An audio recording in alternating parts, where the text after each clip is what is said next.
De la prairie. C'est pas vrai, dit. Il faudrait une grue avec une Milliards de dieux. On peut avancer Pas trop loin là parce que c'est vite en dessous. Quand même. Là, ça va aller. Non, mais je crois que... Allez, mais c'est fou quand même de voir juste la dimension du corps de la vache. Ah oui, et puis si ouvert en dessous.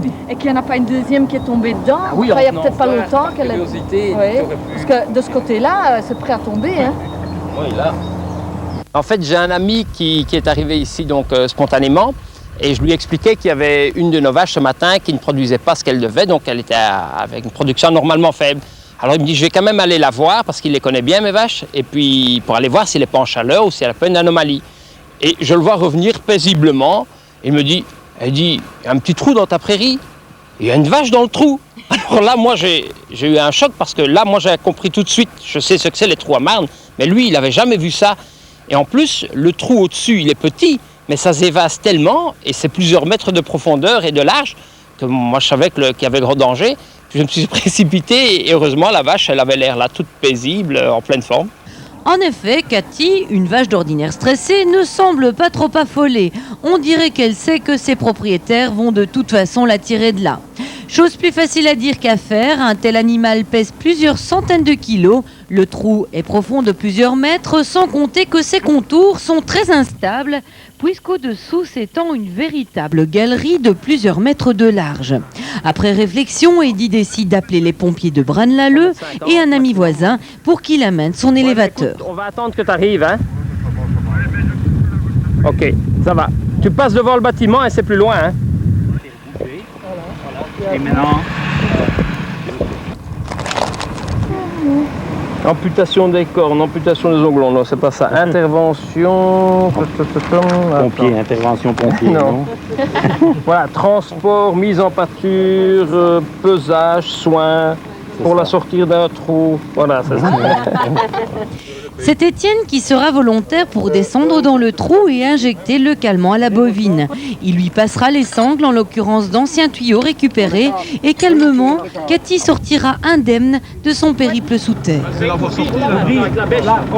Et elle a fait tourner. Attends, laisse comme ça va. Ça va, allez. Top, monte. Yes. Hop, hop. Oh. Oui, Ouais, mais c'est pour pas qu'on puisse s'endort.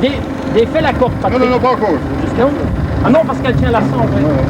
Attention que ça ne s'ouvre. Hein. Pas qu'elle retombe dedans. Non, non, mais ça va aller. Ça va aller. Viens, Eddy. Recule. Recule.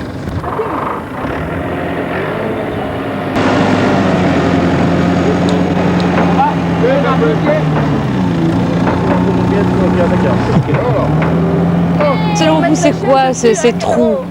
Mais disons, pour le peu que je sache et d'après ce qu'on nous a raconté, mais j'aimerais quand même une fois avoir les explications approfondies. Donc, ça date d'il y a plusieurs décennies, voire peut-être le siècle passé. On soustrayait de la marne dans le sous-sol, donc on creusait des galeries dans le sous-sol. La marne, c'était un amendement pour mettre sur les terrains. Et puis, lorsqu'ils avaient fini d'enlever cette marne, plutôt que de reboucher l'ensemble, on mettait des bois, et puis on rebouchait simplement le dessus des galeries. Et puis avec les pluies, le temps, le bois pourrit, et on remarque que ces trous arrivent quand même souvent après des longues périodes de pluie, et puis ça s'effondre. Mais c'est connu, hein, dans la région, c'est très connu. Il y a des gens qui sont tombés dans des trous, il y a eu des chevaux qui sont tombés dans des trous, il y a eu des tracteurs qui sont tombés dans des trous. Donc à la limite, la vache, c'est pas encore trop grave, d'autant plus qu'elle est en pleine forme, quoi. Ah, vous êtes content d'avoir récupéré votre vache? Oh oui. Oh oui. Mon Dieu, est en pleine forme comme ça, hein. Quand vous avez eu peur à un moment donné? Oui, quand même, si. Ça, allez, c'est un petit... des frissons, là, les poils qui se dressent comme ça.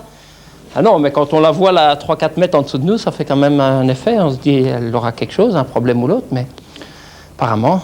Bon, maintenant, elle est gestante, j'espère que tout ça va rester dedans aussi, hein. Non. Fameuse aventure pour elle. Oui, et pour nous aussi, c'est spécial quand même, hein, c'est spécial. Bon, maintenant, il faudra... Vous n'avez pas imaginé ce matin que les pompiers seraient chez vous cet après-midi? Non, non, sûrement pas, non. Non, mais allez, un sauvetage d'une vache comme ça. Puis allez, c'est un trou pareil, bon, c'est toujours inquiétant parce que on en avait déjà eu un il y a quelques années, mais on l'a vu avant de sortir les vaches. Puis ici, c'est arrivé avec les vaches de la prairie, donc on va toujours rester un peu stressé quand même, hein. On va compter souvent nos vaches, ça je suis sûr.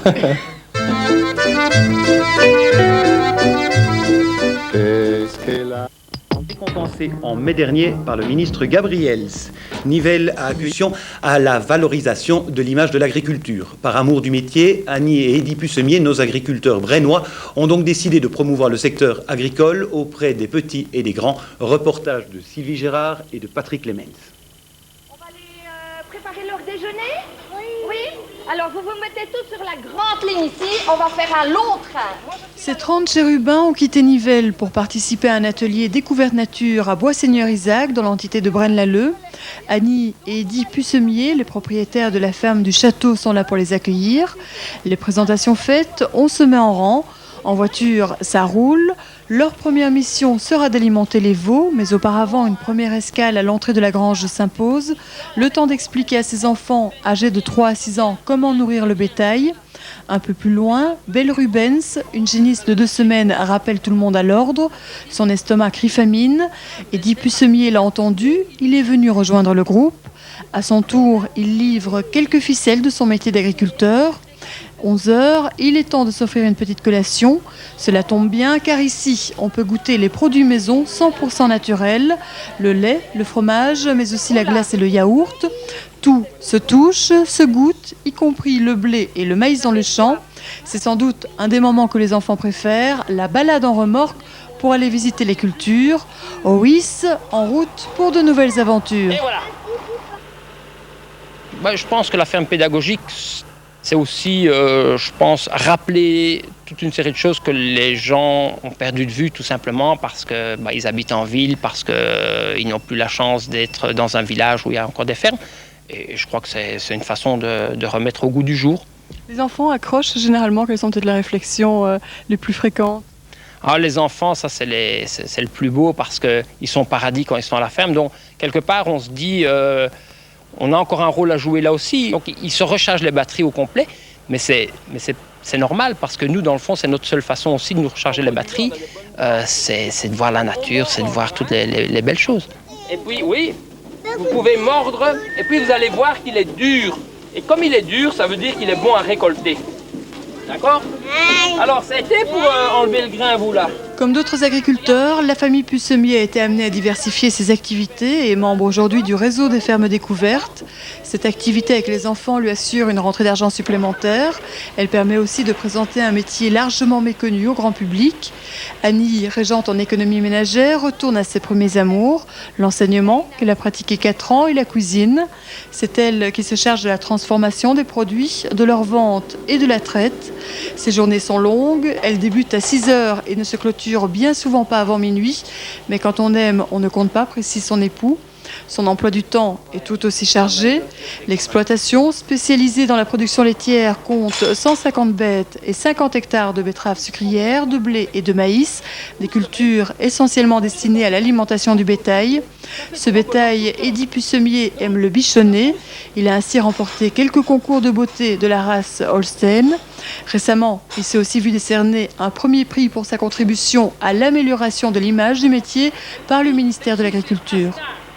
Ce prix, on n'y croyait pas trop, mais en fin de compte, c'est une grosse satisfaction. Parce qu'on n'a rien fait pour avoir le prix. On a participé au concours, mais il y a des dizaines d'agriculteurs qui font le même travail que nous, avec la même passion et tout, et qui n'ont pas participé et qui auraient peut-être pu avoir le prix. Donc, le ministre, à mon avis, a voulu récompenser un agriculteur qui est parmi des dizaines d'autres agriculteurs, qui fait bien son job, et je crois que c'est ça qu'il faut qu'il se fasse encore.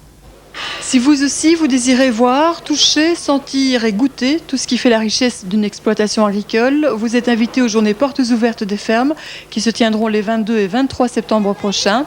À Bois-Seigneur-Isaac, on s'y prépare, tant le succès de cette manifestation dépasse les espérances.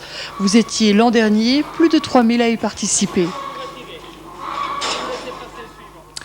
Page sportive à présent.